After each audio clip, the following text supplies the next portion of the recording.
আসসালামু আলাইকুম রহমতুল্লাহি ওয়া বারাকাতুহু। কেমন আছেন ভিউয়ার্স? আশা করি আল্লাহর মেহেরবানি সবাই ভালো আছেন। আমিও আলহামদুলিল্লাহ আপনাদের দোয়ায় ভালো আছি। তো প্রিয় ভিউয়ার্স, আজকে আবারও আপনাদের মাঝে একটা মহব্বতের তাবিজ নিয়ে আলোচনা করব। মহব্বত মানে কারোর সাথে ভালোবাসা করা বা কাউকে বাধ্য করা, কাউকে বশ করা, এরকম একটা তাবিজ। তো ভিউয়ার্স, যত এটা মহব্বত বা ভালোবাসার তাবিজ হয়, তাবিজটা কিন্তু কুফরি তাবিজ। মানে কুফরি তাবিজের মাধ্যমে কাউকে বশ করা, এরকম করা যে সেই ব্যক্তিকে আপনি যা বলবেন সে তাই শুনবে, আপনার কথায় উঠবে, আপনার কথায় বসবে। আর এটা হবে সারা জীবনের জন্য। আর এটা আপনি করতে পারবেন যে কোনো একটা দূরের মানুষের জন্য, কাছের মানুষের জন্য, মেয়ে এবং ছেলে উভয়ের ক্ষেত্রেও। কোনো মেয়ে একজন ছেলের জন্য করতে পারবেন এবং একজন ছেলে আর একটা মেয়ের জন্য করতে পারবেন। উভয়ের ক্ষেত্রে তাবিজটা কাজ হবে, কারণ এটা হচ্ছে একটা কুফরি তাবিজ। তো ভিউয়ার্স, যারা এরকম সমস্যা আছেন যে আপনার বউ আপনার কথা শুনে না, আপনাকে ছেড়ে চলে গেছে বা অন্য জায়গায় পরক্রিয়া করে, তো তার জন্য যদি আপনি এই তাবিজটা করেন, সে কিন্তু আপনার কাছে ফিরে আসবে এবং ফিরে আসার পর তাকে আপনি যা বলবেন আপনার কথা মতো সে চলবে, সে আপনার কথার বাইরে যাবে না। এরকম একটা কাজ করবে এই তাবিজটা।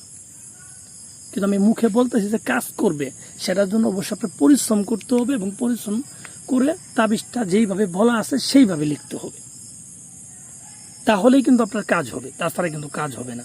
আপনি আমার ভিডিও যদি 1000 বার দেখেন, এ তো আপনার লাভ হবে না। আমার ভিডিওতে আমি যেভাবে কাজটা করতে বলছি, যদি সেইভাবে আপনি করতে পারেন তাহলে আপনার কাজ হবে। আপনার কোনো জায়গায় যাইতে হবে না, কোনো কবিরাজ তান্ত্রিকের কাছে যাইতে হবে না, আপনি নিজেই কিন্তু করতে পারবেন। কিন্তু আপনার যদি নিজের অভিজ্ঞতা না থাকে, একেবারে যদি নতুন হন, তাহলে তো আপনি পারবেন না। কারণ প্রত্যেকটা একটা কাজেরই একটা অভিজ্ঞতার দরকার আছে। তো যাই হোক, আমি কথা বাড়াবো না। তো যারা এটা করতে চান তারা কিভাবে করবেন আমি আপনাদের বিস্তারিত বলে দিই।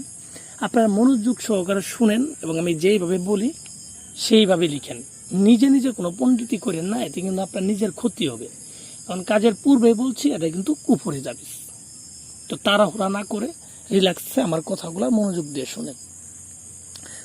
তো যারা এটা করবেন, এই তাবিজটা করবেন যে কোনো একটা মঙ্গলবারের দিন, ঠিক আসর নামাজের পর তাবিজটা লিখবেন।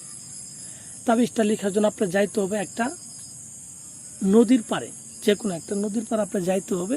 নদীর পাড়ে দক্ষিণ দিক মুখ করে আসন সাজাবেন, সামনে মোমবাতি আগরবাতি এগুলো অবশ্যই লাগাইতে হবে। পারলে ধূপও জ্বালাবেন, জ্বালায় দক্ষিণ দিক করে বসবেন, দক্ষিণ দিক মুখ করে বসবেন। আপনি বসি হরিণের চামড়ার উপরে এই তাবিজটা মেশক জাফরান কালি দিয়ে লিখবেন। এখন যদি আপনি বলেন ভাই আমার তো হরিণের চামড়া নেই, আমি কার মধ্যে লিখবো, বা অন্য কোনো কিছু লিখলে হবে না, যেটা কথা কথাই। কারণ আপনি যদি তাবিজটা করতেই চান, আপনি হরিণের চামড়া ম্যানেজ করতে হবে। আর এটা ম্যানেজ করা কোনো কঠিন ব্যাপার না, যারা এগুলো কাজ করে তাদের কাছে অ্যাভেলেবেল থাকে। তাহলে আপনি হরিণের চামড়া ম্যানেজ করে হরিণের চামড়ার উপরে মেশক জাফরান কালি দিয়ে ডালিম গাছের ডাল কেটে কলম বানায় সেই কলম ব্যবহার করবেন। ব্যবহার করে এরকমভাবে 2টা তাবিজ লিখবেন। আমি যেইভাবে লিখছি আপনারা সেম একইভাবে 2টা তাবিজ লিখবেন। তো লিখার পর তাবিজের নিচে আপনার নাম, আপনার বাবার নাম এবং মেয়ের নাম, মেয়ের মায়ের নাম লিখে দিবেন। নামগুলো অবশ্যই 2টা তাবিজে সুন্দর করে লিখবেন, যেন ভুল না হয়। সঠিক নামগুলো লিখবেন এবং তাবিজ লেখার সময় যার জন্য লিখতেছেন তার কথা মনে মনে ভেবে লিখবেন। ঠিক আছে? তার কথা মনে মনে ভাববেন আর তাবিজটা লিখবেন। এইভাবে তাবিজটা লেখা কমপ্লিট করবেন। কমপ্লিট করার পরে তাবিজ লেখা কমপ্লিট।